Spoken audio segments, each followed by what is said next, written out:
and welcome to Movie Reviews by South of Normal with your host, me, Michael Soren. Today we're going to talk about Andor episode 11, Daughter of Ferrix is the title. This episode comes after the one with the prison break before that, One Way Out. And it was a nice little cool down episode between like the high stakes of the prison break and what might be another high stakes episode in the finale. There's only one episode left, folks. It was a nice little bring down because we needed it. Like we couldn't have all rise, or we could, but it kind of felt needed to have a little break. This episode follows, like I said, the escape has happened. Now Cassian and Melshi are trying to get off Narkina 5. And if Cassian's becoming a fugitive once again, he's going he wants to go get Marva and all these things. So stop here if you don't like spoilers, because there's going to probably be some you don't want to hear. But, yep, like I said, the episode was a good cool down episode. It was just a lot of setup for the next week. We have Cassian and Melshi getting off Narkina, going back to whatever the hell that planet was, with the beach with the stairways. Cassian's getting his loot from there that he's hidden in the hotel room, I guess. His credits from Eldani, some weaponry. Him and Melshi decide to part ways here because they'll be more successful in their endeavors. Separate is what Melshi feels. So that's what they do. But Cassian wants to go back and get Marva, but oh no. He can't, because Marva is gone. Been bricked. No, Marva has died. I thought it was going to be an on-screen death. Like, part of me was hoping when Cyril opens his magic box, secret box, or whatever he called it, he just pulls out her head and like shows it to Cassian, like, look what I did to get you. And then, but it was just like they kept alluding to her death. Like, she's getting worse. She's not taking her pills. She's doing that. Like, all season long, they've alluded to it when they've talked about her, and now she's gone. And the scene was so hard for me to watch because of B2 emo. Like, a droid shouldn't make you cry, but it did. More personal for me was because my pet just passed away, my dog of 15 years. So that was hard. No more on that.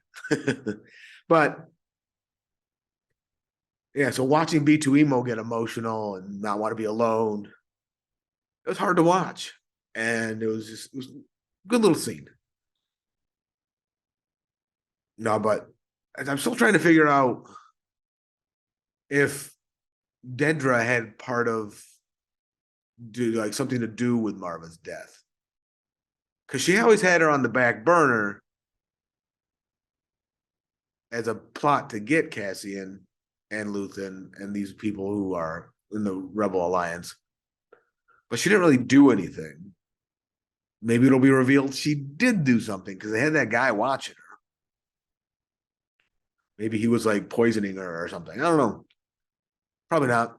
No, another Where's Blevin moment. Like, he's been absent since the Dedra kind of usurped control over Ferrix. And they had that whole watch your back scene with Dedra and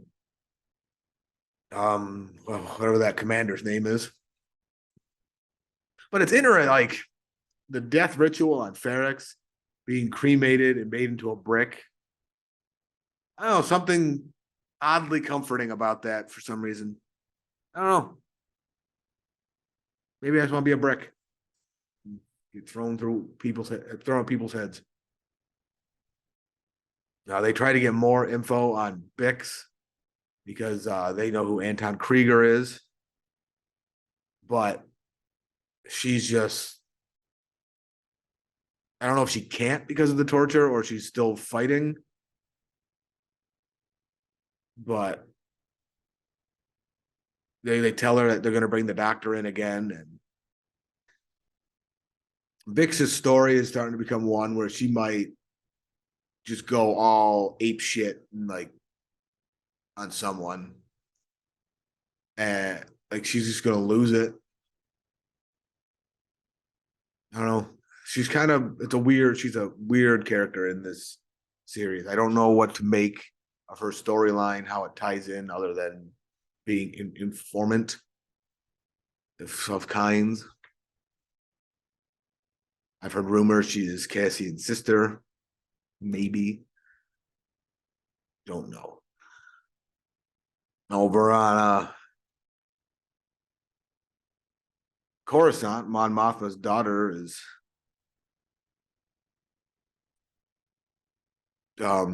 following Chandrillian customs, it seems, much to the demise of Mon Mothma and Vel, which kind of leads to the indecent proposal coming to fruition vibe. Mon Mothma tells Vel she is missing 400,000 credits. Maybe Vel will just give her 400,000 of the stolen Eldani credits. Be like, there you go, covered. Cyril gets a call from what's his face there?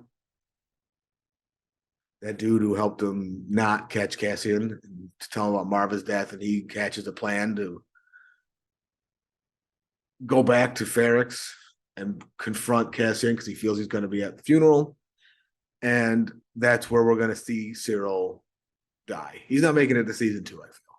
Cyril's going to be gone. And then the coolest part of this episode was when Luthen goes and sees Saw Gerrera, and they have words resulting in basically them agreeing to start a war. And then when Luthen gets back to Coruscant, he gets put in a tractor beam to get boarded because the Empire wants to practice. And he goes into some the coolest countermeasures I've ever seen. Destroying the satellite and having like 2 lightsabers shoot out of his ship to hit TIE fighters with. That was badass. So well worth the watch for that. The episode as a whole, like I said, was well written for a cool down episode. It's set up a lot for next week. It set the finale up well, gives you a lot of intrigue to what's going on. It closed some loops, but it was just a good build.